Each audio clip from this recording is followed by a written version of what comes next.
Hello everyone, CGPSC ABCD में आप सभी का फिर से स्वागत है। इस वीडियो के अंदर हम फिर से आपके लिए लेकर आ गए हैं छत्तीसगढ़ आर्थिक सर्वेक्षण 2022-23 का महत्वपूर्ण एमसीक्यू सेशन। ठीक है, इससे पहले भी इस टॉपिक का अर्थात छत्तीसगढ़ आर्थिक सर्वेक्षण 2022-23 का जो वीडियो नंबर 1 जो है आपके लिए मैं अपलोड कर चुका हूं। अगर आप चैनल में नए हैं और अभी तक वीडियो नहीं देखे हैं तो प्लीज़ जाके पहला जो वीडियो है उसको ज़रूर देखें, इसके बाद दूसरे वीडियो देखें, क्योंकि उस वीडियो के अंदर मैंने 1 से लेकर 25 इंपॉर्टेंट एमसीक्यू क्वेश्चन कराया था। साथ ही साथ आपको इस टॉपिक का रिवीजन भी कराया था। साथ ही साथ इस वीडियो के अंदर हम 26 से लेकर 50 तक के महत्वपूर्ण 25 एमसीक्यू का प्रैक्टिस करेंगे, साथ ही साथ उसका एनालिसिस भी करेंगे। तो अगर आप हमारे चैनल में नए हैं तो हमारे चैनल को सब्सक्राइब कर लें, वीडियो अच्छा लगे तो लाइक करें और अपने दोस्तों के साथ शेयर जरूर कर सकते हैं। हमारा जो टेलीग्राम चैनल है सीजीपीएससी एबीसीडी का भी, आप उसको भी ज्वाइन कर लीजिए, क्योंकि अभी तक जितना भी मैं करेंट का वीडियो कराया हूँ, एमसीक्यू कराया हूँ, प्रैक्टिस कराया हूँ, उन सभी का पीडीएफ जो है मैं कल या परसों जो है पूरा पीडीएफ जो है वहाँ पे डालने वाला हूँ। तो आप जरूर ज्वाइन कर लें, आपके लिए बहुत ही हेल्पफुल हो सकता है।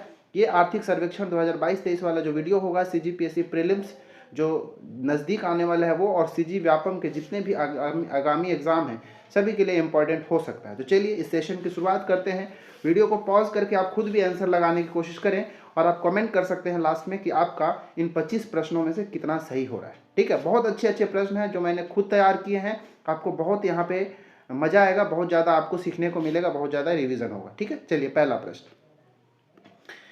प्रश्न है आप सभी के लिए, जो कि 26वां प्रश्न हमारा कि 2022-23, ठीक है, 2022-23 अग्रिम में जीएसडीपी में स्थिर भाव पर खनिज क्षेत्र का अनुमानित योगदान कितना है। देखिए जो जीएसडीपी है, ठीक है, हमारा राज्य सकल घरेलू उत्पाद होता है 2022-23 के लिए, उसमें पूछा है आपसे कि जो खनिज क्षेत्र है वह उसका अनुमानित योगदान कितना है, खनिज क्षेत्र का राजस्व में कितना अनुदान है बोल लीजिए, या योगदान है, आपसे ये पूछा है।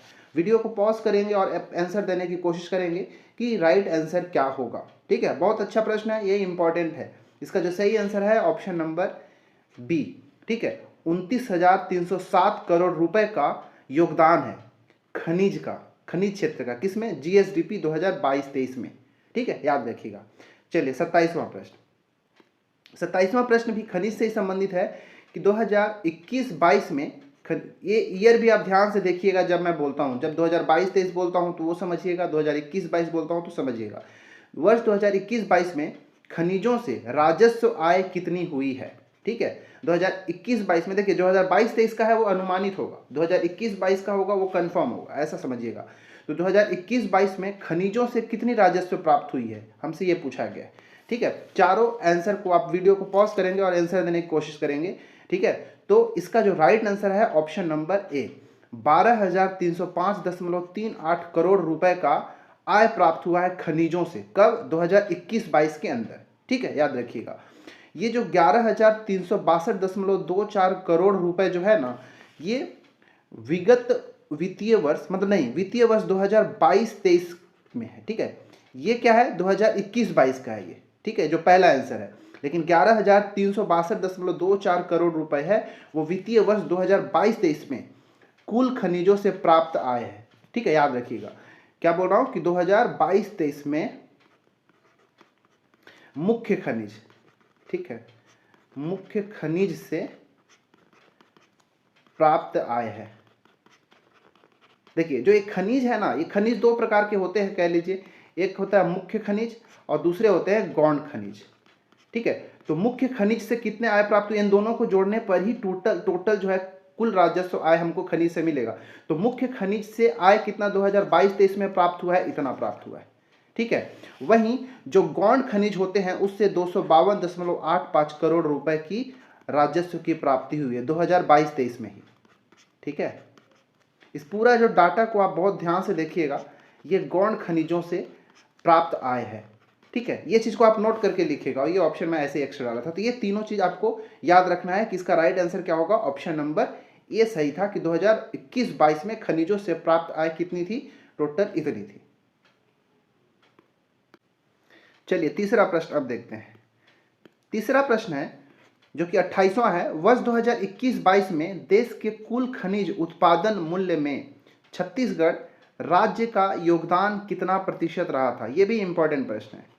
ठीक है, प्रश्न क्या है? 2021-22, 22-23 ने इस चीज को समझिएगा। वर्ष 2021-22 में देश का मतलब देश में कुल जितना भी खनिज उत्पादन हुआ था, तो उस खनिज उत्पादन के मूल्य में छत्तीसगढ़ राज्य जो है उसका कितना योगदान है? पूरा देश के कुल खनिज उत्पादन में छत्तीसगढ़ का योगदान कितना है, आपसे ये पूछा गया है। इसका राइट आंसर क्या होगा बताइए? तो वीडियो को पॉज करें और आंसर देने की कोशिश करेंगे। तो इसका सही आंसर अगर आपने पढ़ा होगा तो ऑप्शन नंबर ए बिल्कुल सही है, 17.34%। ठीक है, 17.34% जो है छत्तीसगढ़ मतलब छत्तीसगढ़ का खनिज में योगदान है, खनिज उत्पादन में योगदान है। किसमें? पूरे देश में कुल जितने भी खनिज उत्पादन मूल्य है उसमें छत्तीसगढ़ का खनिजों से योगदान कितना है? 17.34। ये पूरा जो लैंग्वेज जो बोल रहा हूँ उसको आप ध्यान से समझिएगा, प्रश्न को आप ध्यान से समझिएगा और नोट डाउन करिएगा। ठीक है, एग्जाम टाइम में ये सारे वीडियोस को क्या करेंगे, एक बार आप दुगना स्पीड से भी देख के एग्जाम में एक दिन पहले जाएंगे तो आपको बहुत मदद मिलेगा। इसलिए दोनों वीडियो जितने भी करंट का वीडियोस करा रहा हूं मैं, उन सबको आप क्या करेंगे, सेव करके कहीं पे किसी प्लेलिस्ट में रख लीजिएगा। ठीक है, या फिर हमारे चैनल का जो प्लेलिस्ट है आप वहां से भी देख सकते हैं। ठीक है, चलिए अगला प्रश्न है कि राजस्व आय वर्ष 2021-22 में कुल राजस्व आय में मुख्य खनिज का योगदान कितना प्रतिशत है? अभी मैंने बताया था कि खनिज दो प्रकार के होंगे, मुख्य खनिज और गौण खनिज। तो जितने भी खनिज से आय प्राप्त हुआ उसमें मुख्य खनिजों का योगदान कितना है, आपसे ये पूछा गया है। ठीक है, सही आंसर जो है इसका ऑप्शन नंबर सी।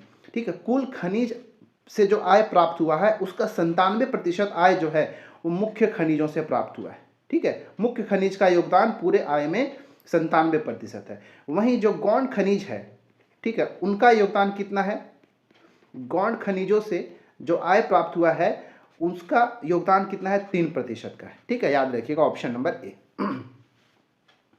चलिए अगला प्रश्न, तीसरा प्रश्न है आप सभी के लिए कि निम्नलिखित में से कौन सा खनिज राजस्व की दृष्टि से मुख्य खनिज में शामिल नहीं है? ये इंपॉर्टेंट प्रश्न है, ये कई बार पूछा जा चुका और लगता है भविष्य में भी आपसे व्यापम वगैरह के एग्जाम में पूछे जाएंगे।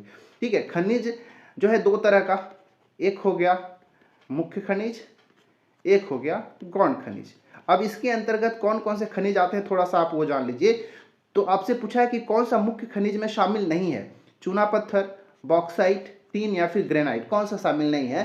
तो इसका सही आंसर है ऑप्शन नंबर डी।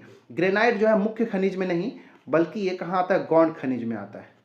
ठीक है, ग्रेनाइट कहाँ आता है? गौण खनिज में। मुख्य खनिज में चूना पत्थर हो गया, बॉक्साइट हो गया, टीन हो गया, ये तो हो ही गया। कुछ और भी आप देखेंगे तो आप लिख लीजिएगा जो इंपॉर्टेंट है, कोयला भी मुख्य खनिज के अंदर आएगा, लौह अयस्क जो होते हैं वो भी मुख्य खनिज के अंदर आते हैं। चूना पत्थर हो गया, बॉक्साइट हो गया, टीन हो गया, ये तो यहाँ पे हमने देख ही लिया, ये तीनों के तीनों भी मुख्य खनिज के अंदर आएंगे। गौण खनिज में देखेंगे तो ग्रेनाइट हो गया, ग्रेनाइट, डोलोमाइट, क्वार्ट्जाइट, फिर हो गया पत्थर हो गया, मुरुम हो गया, मिट्टी, फर्शी पत्थर, ये सभी के सभी गौण खनिज के अंतर्गत आते हैं। ठीक है, चलिए 31वां प्रश्न बहुत ज्यादा इंपॉर्टेंट है। ठीक है, याद रखिए, वित्तीय वर्ष 2021-22 मार्च तक की बात हो रहा है। छत्तीसगढ़ के किस खनिज का योगदान देश के खनिज उत्पादन में सर्वाधिक रहा? ठीक है, मतलब छत्तीसगढ़ का कौन सा ऐसा खनिज है जिसका योगदान देश के खनिज योगदान में सर्वाधिक रहा था? छत्तीसगढ़ से सर्वाधिक। ठीक है, लौह अयस्क, कोयला, चूना पत्थर या फिर टीन, किसका सबसे अधिक योगदान था पूरे देश के खनिज में? छत्तीसगढ़ के किस खनिज का? ठीक है, सही आंसर है ऑप्शन नंबर बी, कोयला। ठीक है, याद रखिएगा ये कोयला बिल्कुल सही है, कोयला का ही सबसे अधिक योगदान था छत्तीसगढ़ से।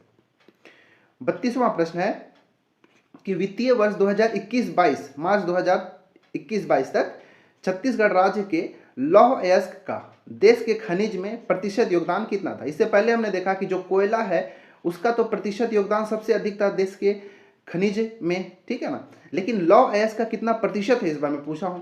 तो इसका जो सही आंसर है, वीडियो को पॉज करके लगाएंगे, और नहीं अगर पता है तो मैं इसका आंसर बता रहा हूं। इसका जो सही आंसर है ऑप्शन नंबर बी, 16.27% जो है ये देश के खनिज उत्पादन में योगदान किसका है? लौह अयस्क का। अब बाकी ये तीन ऑप्शन है वो फिजूल का तो होगा नहीं, क्योंकि मैं ऑप्शन को एक्सप्लेन करने के लिए डालता हूं। ये 19.80% है, ये कोयला का है। ठीक है, कोयला का प्रतिशत योगदान है देश के खनिज उत्पादन में। तो ये कोयला का छत्तीसगढ़ में सबसे अधिक था। तो पीछे हमने देखा था कोयले का सर्वाधिक योगदान था खनिज उत्पादन में, इसका कितना है? 19.80%। 10.67 क्या है, तो ये है चूना पत्थर, ठीक है। और 4.30 जो है ये है बॉक्साइट का योगदान, ठीक है। किसमें? खनिज उत्पादन में, पूरे देश भर में। इस चीज को आप बहुत ध्यान से गौर से याद रखिएगा, ठीक है। इसका आंसर आप यहाँ से इसको ऑर्डर में भी आप लिख सकते हैं कि कौन सा पहला कौन सा दूसरे। जैसे अगर देखेंगे तो कोयला सबसे अधिक है तो पहला, लौह अयस्क दूसरे नंबर पे, चूना पत्थर तीसरे नंबर पे, बॉक्साइट चौथे नंबर पे, इसके बाद टीन पांचवें नंबर पे आ जाता है, ठीक है। चलिए अगला प्रश्न। अगला प्रश्न है कि टीन उत्पादन में देश में छत्तीसगढ़ का प्रतिशत योगदान कितना है, ठीक है। बताइए कि जो छत्तीसगढ़ का पूरे टीन उत्पादन में पूरे देश भर में कितना योगदान है। 10.67%, 100%, 97.75% या फिर 86.45%। देखिए सबसे पहली बात तो ये कि देश भर में टीन के उत्पादन में छत्तीसगढ़ का स्थान जो है हमेशा प्रथम है, ठीक है। फर्स्ट रैंक जो है छत्तीसगढ़ का, ठीक है, याद रखिएगा। और यहाँ पे अगर देखेंगे तो 100% जो उत्पादन है छत्तीसगढ़ के अंदर ही होता है। 100% योगदान जो है छत्तीसगढ़ का होता है देश में टीन उत्पादन में, ठीक है, याद रखिएगा। अब 34वां प्रश्न, 34 नंबर का प्रश्न भी बहुत ज्यादा इंपॉर्टेंट है। ये जो है वन लाइनर एग्जाम में आपसे पूछा जा सकता है, सीजी व्यापम के एग्जाम में, किसी भी एग्जाम में पूछा जा सकता है, हॉस्टल वार्डन, प्रयोगशाला परिचारक, ठीक है, जितने भी एग्जाम आएंगे भविष्य में सब में पूछे जा सकते हैं। निम्नलिखित में से असुमेलित विकल्प कौन सा है। इधर आपको खनिज राजस्व दिया है और उस खनिज राजस्व में अग्रणी जिला कौन सा है, जो जिला उस खनिज में सबसे अधिक उत्पादन करके देता है। बताना है कि कौन सा सुमेलित नहीं है, गलत कौन सा मिला हुआ है, ठीक है। देखिए इसका कोयला रायगढ़, लौह अयस्क दंतेवाड़ा, चूना पत्थर बलौदाबाजार, बॉक्साइट बलरामपुर, कौन सा गलत है, ठीक है। इसका आंसर जो है ऑप्शन नंबर ए। क्यों? क्योंकि ये हमको सुमेलित नहीं है। कोयला का सर्वाधिक जो उत्पादन करने में, खनिज राजस्व देने में जो अग्रणी जिला है वो है कौन सा है, आप सभी को पता होगा, कोरबा, ठीक है। कोरबा जो है अग्रणी जिला है छत्तीसगढ़ से कोयला के लिए, ठीक है, याद रखिएगा। वहीं लौह अयस्क के लिए दंतेवाड़ा बिल्कुल सही है, चूना पत्थर बलौदाबाजार बिल्कुल सही है, और बॉक्साइट जो है बलरामपुर बिल्कुल सही है, ठीक है, याद रखिएगा। टीन के लिए अगर पूछ दे तो टीन में दंतेवाड़ा ही सबसे अधिक है, आपको इस चीज को भी ध्यान रखना चाहिए, ठीक है। 35वां प्रश्न, 35 नंबर का प्रश्न है कि मुख्य खनिज और गौण खनिज संयुक्त रूप से सर्वाधिक खनिज राजस्व में अग्रणी जिला कौन सा है। देखिए आपसे दोनों पूछ दिया है कि अगर मिला जुला के देखा जाए कि मुख्य खनिज और गौण खनिज, ये दोनों को मिला जुला के अगर देखा जाए कि सर्वाधिक राजस्व कौन से जिला से मिलता है, तो किससे मिलता है आपसे पूछा है, कोरबा, दुर्ग, दंतेवाड़ा या फिर बलरामपुर। सही आंसर है इसका ऑप्शन नंबर सी, दंतेवाड़ा से सर्वाधिक राजस्व प्राप्त होता है, चाहे मुख्य खनिज की बात हो या गौण खनिज की, या फिर दोनों को मिला के, ठीक है, दोनों को मिला के पूछा है। मुख्य खनिज और गौण खनिज में सबसे अधिक राजस्व जो है दंतेवाड़ा से प्राप्त होता है, ठीक है। चलिए अब 36वां प्रश्न, 36वां प्रश्न आप सभी के लिए कि वित्तीय वर्ष 21-22 के अनुसार मुख्य खनिज के राजस्व के आधार पर खनिजों का घटते क्रम है। ये इंपॉर्टेंट है, इस ऑर्डर को आपको याद रखना है, ठीक है। वित्तीय वर्ष 2021-22 के अनुसार मुख्य खनिज के राजस्व के आधार पर घटते क्रम है, मतलब कौन सा जो मुख्य खनिज है जिससे राजस्व अधिक प्राप्त हुआ है, फिर कम, फिर कम, फिर ऐसे डिक्रीजिंग ऑर्डर में आपसे पूछा है 21-22 के डाटा के आधार पर, ठीक है। बताइए इसका सही आंसर क्या होगा। तो इसका आंसर आप देखेंगे तो ऑप्शन नंबर सी बिल्कुल सही है। सबसे अधिक लौह अयस्क से खनिज राजस्व प्राप्त हुआ है, फिर कोयला से, इसके बाद चूना पत्थर से, फिर बॉक्साइट से और टीन से, ठीक है। ये राज्य के अंदर की बात हुआ है, देश भर की बात नहीं हो रहा है। राज्य में मुख्य खनिज से जो राजस्व प्राप्त हुआ है सबसे अधिक कोयला से, सॉरी लौह अयस्क से, फिर कोयला से, फिर चूना पत्थर, बॉक्साइट, देन लास्ट में सबसे कम राजस्व टीन से प्राप्त हुआ है, ठीक है। अगला प्रश्न 37वां प्रश्न है आप सभी के लिए कि आर्थिक सर्वेक्षण 2022-23 के अनुसार जीएसडीपी में खनन तथा उत्खनन क्षेत्र में प्रतिशत वृद्धि कितना है, ठीक है, याद रखिएगा, ये इंपॉर्टेंट है। ये क्वेश्चन जो है खनन उत्खनन से आपसे पूछा गया है। देखिए खनन उत्खनन जो है छत्तीसगढ़ के अंदर ये प्राथमिक, ठीक है, प्राइमरी सेक्टर में रखा गया है, ठीक है, प्राथमिक क्षेत्र के अंदर इसको रखा गया है खनन उत्खनन। ये भी पूछा जाता है एक बार कि खनन उत्खनन जो है किस क्षेत्र के अंदर आता है, प्राथमिक, द्वितीय या तृतीय। खनन तथा उत्खनन जो है प्राथमिक क्षेत्र के अंतर्गत रखा गया है। अब खनन उत्खनन से 2022-23 के आर्थिक सर्वेक्षण के अनुसार जीएसडीपी में कितना प्रतिशत वृद्धि आपसे पूछा है, 9.75, 13.45, -2.18 या फिर 10.47। इसका सही आंसर क्या है, ऑप्शन नंबर डी। 10.74% जो है प्रतिशत वृद्धि है खनन तथा उत्खनन में जीएसडीपी में। ठीक है, याद रखिएगा। अच्छा, एक चीज अगर पूछता हूं, मैं एक चीज बता रहा हूं कि 2017 से लेके 2017-18 का जो वित्तीय वर्ष से लेके अगर 2022-23 के वित्तीय वर्ष तक ये पूरे की अगर बात किया जाए तो इसमें सबसे अधिक जो है प्रतिशत वृद्धि कहाँ हुआ था, तो ये 2022-23 में ही हुआ है सबसे अधिक प्रतिशत वृद्धि। जो आंकड़ा है 10.74 ये 2022-23 का है। जीएसडीपी में खनन उत्खनन क्षेत्र का प्रतिशत वृद्धि सबसे अधिक यही है। यहाँ से लेके यहाँ तक देखा जाए तो 2022-23 में सर्वाधिक रहा है। इस चीज़ को भी आपको याद रखना चाहिए। ठीक है, एक चीज़ और याद रख सकते हैं कि ये -2.18 जो है ये आंकड़ा जो है ये 2019-20 का है। ठीक है, 2019-20 में जीएसडीपी में खनन तथा उत्खनन का जो प्रतिशत वृद्धि था वो ऋणात्मक था, नेगेटिव था। ठीक है, ऋणात्मक था। अब इस चीज को भी याद रखिएगा, आपसे पूछा जा सकता है कि कौन से वित्तीय वर्ष में खनन तथा उत्खनन का प्रतिशत वृद्धि ऋणात्मक था, तो 2019-20 में ऋणात्मक रहा था -2.18%। ठीक है, चलिए अब 38वां प्रश्न। 38वां प्रश्न है कि आर्थिक सर्वेक्षण 2022-23 के अनुसार जीएसडीपी में खनन तथा उत्खनन में प्रतिशत योगदान कितना है। इससे पहले वाले प्रश्न में क्या था, प्रतिशत वृद्धि पूछा था। ठीक है, बट इस बार जो है क्या है, प्रतिशत योगदान है कि जीएसडीपी में खनन उत्खनन का योगदान कितना प्रतिशत है 2022-23 में। क्या इसका सही आंसर है, तो ऑप्शन नंबर ए 10.75% जो है योगदान है। ठीक है, कितना, 10.75% जो है 2022-23 आर्थिक सर्वेक्षण के अनुसार जीएसडीपी में खनन तथा उत्खनन का प्रतिशत योगदान है, हिस्सेदारी है। क्लियर है इतना। बी क्या है, तो 11.74 जो प्रतिशत है ये सर्वाधिक योगदान रहा था। ठीक है, ये सर्वाधिक योगदान रहा था कब का, तो अगर ये पूरा 2017-18 से लेके 2022-23 तक का ये वित्तीय वर्ष देखा जाए 5 वर्ष का, तो उसमें सर्वाधिक वृद्धि जो सर्वाधिक योगदान जब रहा था जीएसडीपी में खनन उत्खनन का 11.74% था, जो कि कब था, 2017-18 में था। ठीक है, ये भी आपसे पूछा जा सकता है। अच्छा, इसी में खनन उत्खनन में जीएसडीपी में सबसे न्यूनतम योगदान कब था, तो 10.48% था, ये 2021-22 में था। ठीक है, 2021-22 में ये न्यूनतम था। ठीक है, न्यूनतम।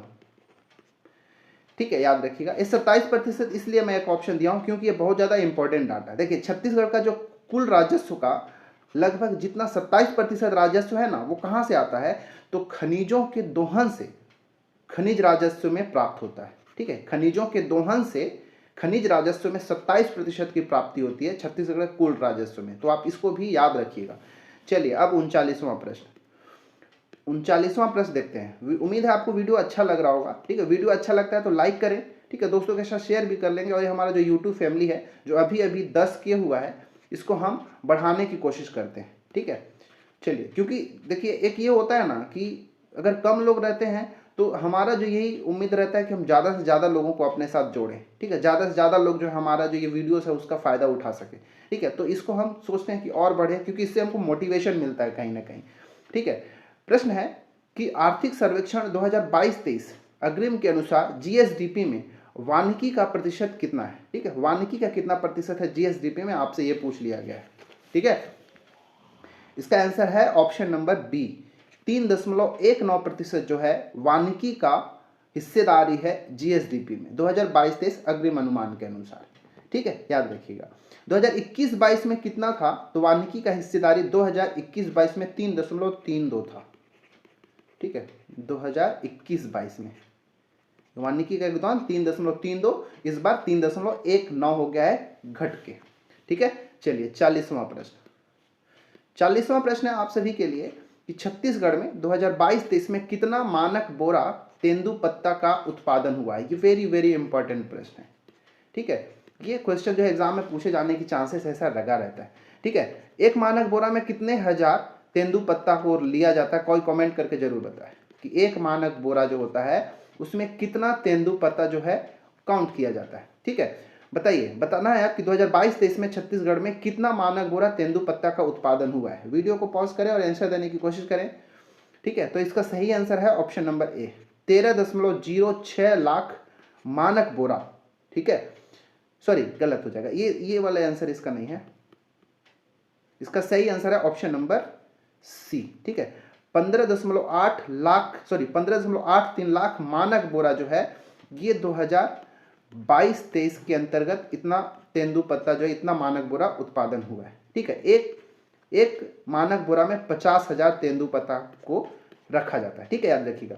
13.06 लाख मानक बोरा है ना, ये 2021-22 का है, ठीक है, 2021-22 का, ये जो है 2022-23 का है, ठीक है। चलिए 41वां प्रश्न, 41 प्रश्न है आप सभी के लिए कि आर्थिक सर्वेक्षण 2022-23 के अनुसार प्रदेश का कुल वन क्षेत्रफल कितना है। देखिए एक फॉरेस्ट रिपोर्ट आता है, उसका आंकड़ा और इसमें थोड़ा सा अंतर हो सकता है भाई, ठीक है। तो अगर आप फॉरेस्ट रिपोर्ट पढ़े होंगे और इससे कंपेयर करेंगे तो थोड़ा सा जो डाटा है वो मिसमैच होता है, थोड़ा डिफरेंस है, तो आप उसको समझिएगा। यहाँ पे मैं आर्थिक सर्वेक्षण में जो दिया है वहाँ से मैं प्रश्न आपके लिए बनाया हूँ, ठीक है, कि आर्थिक सर्वेक्षण 2022 के डाटा के अनुसार प्रदेश का कुल वन क्षेत्रफल कितना वर्ग किलोमीटर है, आपसे ये पूछा है, ठीक है। वीडियो को पॉज करें और आंसर देने की कोशिश करें, क्योंकि ये जो है टॉप मोस्ट इंपॉर्टेंट क्वेश्चन के अंतर्गत आएगा, ठीक है, क्योंकि यहाँ से प्रश्न आपसे पूछे जाने की संभावनाएं बनी रहती है। इसका सही आंसर है ऑप्शन नंबर डी, ठीक है, 59,772 वर्ग किलोमीटर, ये जो है हमारे प्रदेश में कुल वन क्षेत्रफल है आर्थिक सर्वेक्षण 2022-23 के अंतर्गत, ठीक है।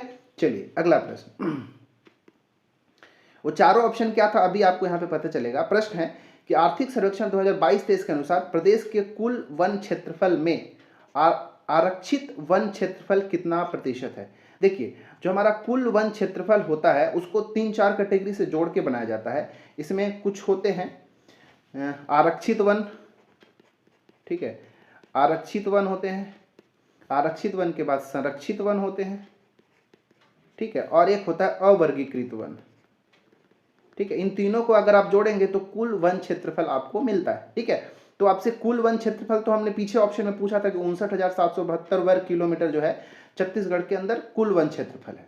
बाकी तीनों जो है कहीं ना कहीं इसी से संबंधित है। और आपसे पूछा हूं क्या आरक्षित वन क्षेत्रफल कितने हैं, तो इसका सही आंसर है ऑप्शन नंबर ए, 25,782 वर्ग किलोमीटर जो है ये आरक्षित वन क्षेत्रफल है, ठीक है, आरक्षित वाले। वहीं 24,036 वर्ग किलोमीटर का जो क्षेत्रफल है वन क्षेत्रफल ये संरक्षित के अंदर आते हैं, ठीक है, संरक्षित वन क्षेत्रफल के अंदर आते हैं। और 9,954 जो है अवर्गीकृत वन क्षेत्रफल है, ठीक है, अवर्गीकृत। उम्मीद है आपको समझ में आया होगा और ये वेरी इंपॉर्टेंट डाटा, इसको आप नोट करके कहीं पे रखेंगे।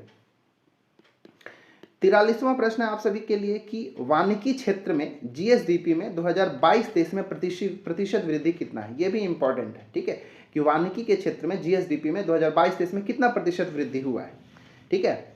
सही आंसर क्या होगा इसका आंसर है ऑप्शन नंबर बी बिल्कुल सही होगा, ठीक है। अच्छा 43 है ना वानिकी क्षेत्र में, ठीक है, राइट आंसर इसका ऑप्शन नंबर डी होगा, 4.05%, ठीक है। ये 2022-23 के अकॉर्डिंग है ना, 2022-23 का आर्थिक सर्वेक्षण के अनुसार जीएसडीपी में वानिकी का प्रतिशत वृद्धि कितना है, 4.05% है। वहीं 3.22 है ना, ये भी प्रतिशत वृद्धि है, लेकिन ये 2021-22 का है, ठीक है, 2021-22 का प्रतिशत वृद्धि है।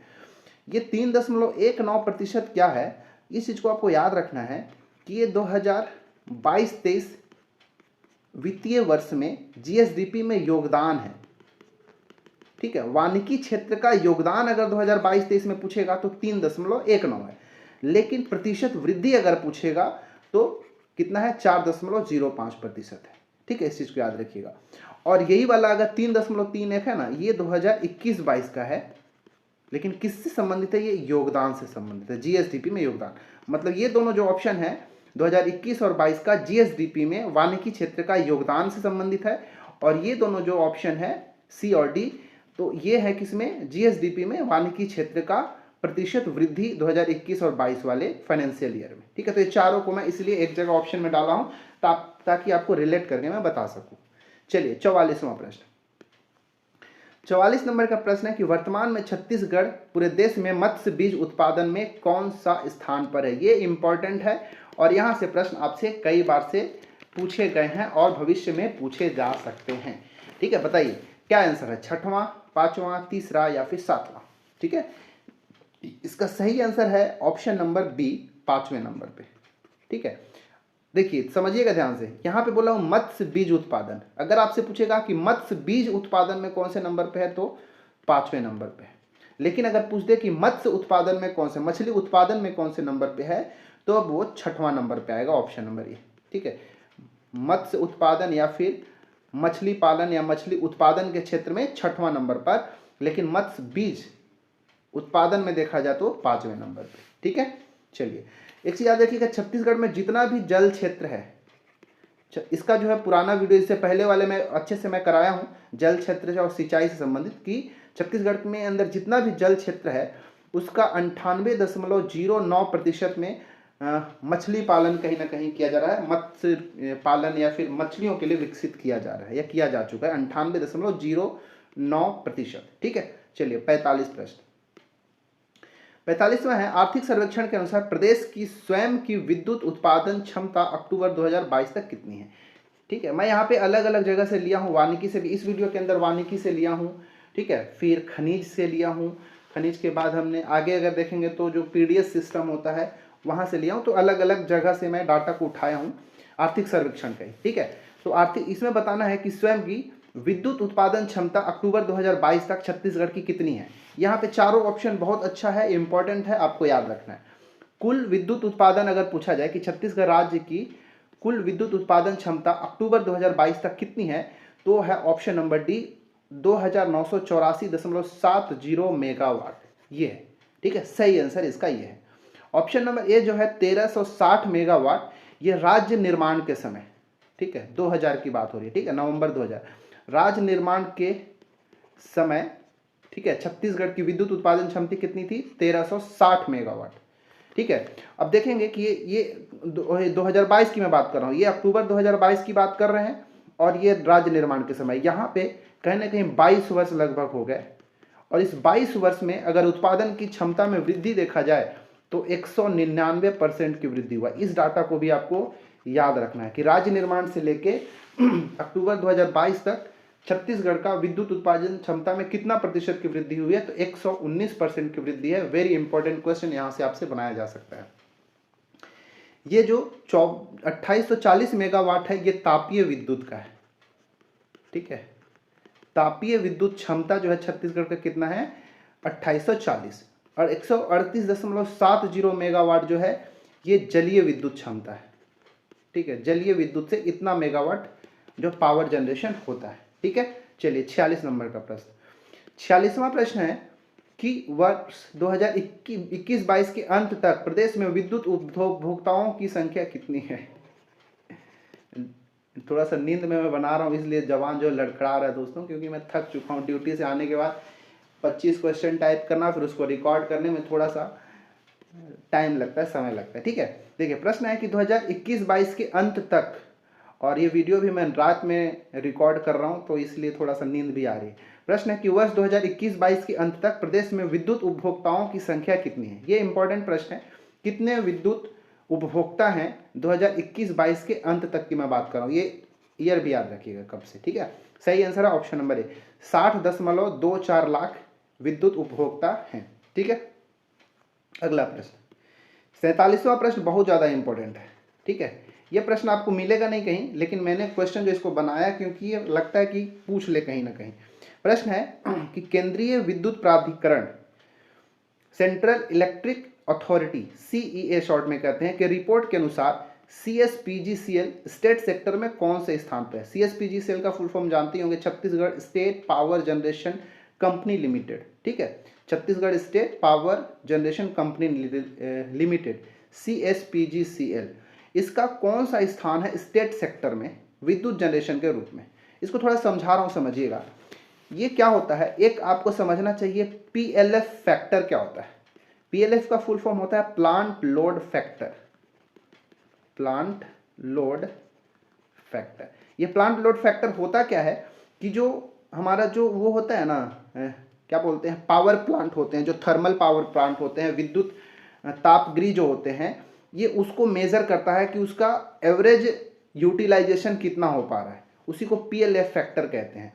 तो अब हुआ ये कि पहले हम 2020-21 का आंकड़ा समझते हैं, ठीक है। 2020-21 में जो यही CEA के एक रिपोर्ट के अनुसार पूरे देश भर में 33 विद्युत गृह थे, ठीक है। ये 33 विद्युत गृह का जो PLF फैक्टर था वो 50.26% था। मतलब उनकी जो क्षमता थी, औसत क्षमता थी विद्युत उत्पादन का PLF फैक्टर के अकॉर्डिंग 2021-22 में इन 33 का वो औसत कितना था, 50.26 PLF फैक्टर था एवरेज।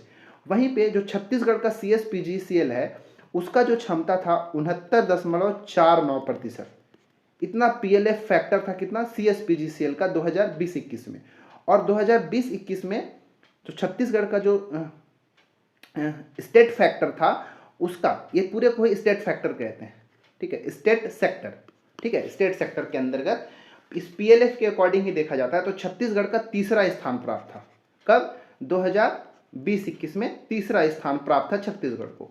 यही जब 2021-22 में आ गए, ये 20-21 का था, 2021-22 में जब आए तो इसमें भी CEA का रिपोर्ट आया और इसमें जो छत्तीसगढ़ का जो CSPGCL है, मतलब Chhattisgarh state power generation company limited, उसका PLF फैक्टर जो है 70.40% हुआ और फिर भी चौथा स्थान आ गया था, ठीक है। ये चौथा स्थान पर है छत्तीसगढ़ 2021-22 के अकॉर्डिंग PLF फैक्टर में, ठीक है यार। उम्मीद है आपको समझ में आया। आप डायरेक्ट याद रखिएगा कि ऐसा प्रश्न पूछेगा तो 20-21 में तीसरा स्थान और 21-22 में चौथा स्थान। 48वां प्रश्न है, ये भी इंपॉर्टेंट प्रश्न है, ठीक है। प्रश्न है कि प्रदेश के किस विद्युत गृह को केंद्रीय विद्युत प्राधिकरण CEA द्वारा 89.22% PLF के साथ चतुर्थ श्रेणी में चतुर्थ स्थान प्राप्त हुआ है, ठीक है। पिछले बार का क्या था, पूरे कंपनी वाइज था, स्टेट वाइज था, स्टेट सेक्टर में, जिससे पहले का प्रश्न बताया कि उसमें चौथा स्थान था। इस बार कोई पर्टिकुलर एक ताप विद्युत गृह की बात कर दिया हूं कि इसमें कौन सा ऐसा छत्तीसगढ़ का है जिसको चौथे स्थान पर रखा है और उसको 89.22 PLF मिला है। इसका सही आंसर है option number B, doctor Shyama Prasad Mukherjee ताप विद्युत गृह जो कोरबा में है, उसको 89.22 PLF फैक्टर के साथ चौथा स्थान पर रखा गया है CEA के द्वारा, केंद्रीय विद्युत प्राधिकरण के द्वारा के रिपोर्ट के अनुसार, ठीक है। चलिए, इसका आंसर ऑप्शन नंबर बी था। अब 49वां प्रश्न, 49वां प्रश्न है कि आर्थिक सर्वेक्षण 2021-22 के अनुसार प्रदेश में कितने राशन कार्ड प्रचलित हैं। देखिए, जहां पे 21-22 मैं बता रहा हूं, ऐसा हो सकता है कि उसका नया रिपोर्ट जो है 22-23 के अकॉर्डिंग आया ही नहीं हो, ठीक है। इसीलिए 21-22 का आंकड़ा को ही ये प्रिंट करके दिया हुआ है हमारा इकोनॉमिक सर्वे 2022-23 में, इसीलिए मैं वैसा ही प्रश्न बनाया हूँ। इसलिए डेट को आप बिल्कुल याद रखिएगा, ठीक है। आर्थिक सर्वेक्षण 2021, और क्वेश्चन भी आपसे वही पूछा जाएगा क्योंकि जो आंकड़ा अवेलेबल रहेगा उसी से पूछा जाएगा, उसको आगे करके नहीं दिया जाएगा। आर्थिक सर्वेक्षण 2021-22 के अनुसार प्रदेश में कितने राशन कार्ड प्रचलित हैं, ठीक है, पूछा गया।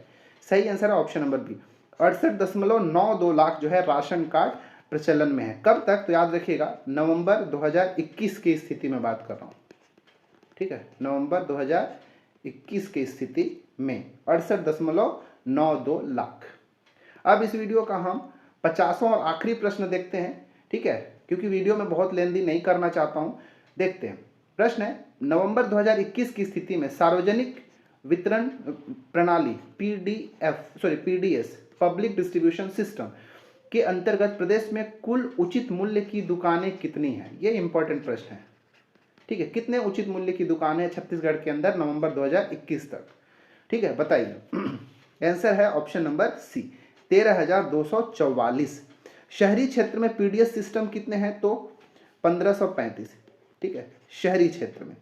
ग्रामीण क्षेत्र के अंतर्गत जाएंगे तो 11,709 ग्रामीण क्षेत्र में PDS सिस्टम, और जब इन दोनों को आप जोड़ेंगे तो आपको मिलेगा 13,244, जो कि कुल पब्लिक डिस्ट्रीब्यूशन सिस्टम प्रणाली के अंदर उचित मूल्य की दुकान है। तो ये उचित मूल्य की दुकान शहरी क्षेत्र में इतना, ग्रामीण क्षेत्र में इतना, और कुल उचित मूल्य की दुकान है इतना, ठीक है। उम्मीद है आपको ये समझ में आया होगा। तो इस प्रकार हम दो वीडियो के अंदर मिला के total 50 most important MCQ question का हमने प्रैक्टिस किया। उससे रिलेटेड इंपॉर्टेंट मैं फैक्ट भी बताया, डाटा भी बताया। तो ऐसे वीडियो को आपको रिवाइज करना है, ये वीडियोस को आप सेव करके रखेंगे। इससे पहले मैं जो स्पोर्ट्स वाला एक वीडियो बनाया हूँ, ठीक है। करंट अफेयर का स्पोर्ट का एक डाला था, आप उसको अगर नहीं देखेंगे तो उसको भी आप जाके जरूर देखेंगे, ठीक है। तो ऐसे अभी तक 4-5 वीडियो जो है करंट अफेयर का मैं बना चुका हूँ, जो कि बहुत ज़्यादा इंपॉर्टेंट होगा। ये चारों पांचों वीडियोस को एक जगह आप सेव करके रखेंगे। एग्जाम में जाने से पहले रात को या 1-2 दिन पहले सोए सोए, लेटे लेटे, जागते जागते, कुछ भी करते हुए एक बार रिवाइज करके जरूर जाइएगा दोस्तों। बहुत हेल्प मिल जाएगा, बहुत ज़्यादा रिवीजन आ जाएगा और आपका कॉन्फिडेंस भी बूस्ट हो जाएगा, ठीक है। तो चलिए, वीडियो अच्छा लगेगा तो लाइक कर लीजिएगा, चैनल में नए हैं तो हमारे चैनल को सब्सक्राइब करके हमारा साथ जुड़ जाइए, शेयर कर सकते हैं दोस्तों के साथ, हमारा टेलीग्राम चैनल को भी जरूर ज्वाइन कर लीजिएगा, ठीक है। मिलते हैं किसी और वीडियो में, इसमें बस इतना ही। आप अपना पढ़ाई कंटिन्यू रखें। धन्यवाद।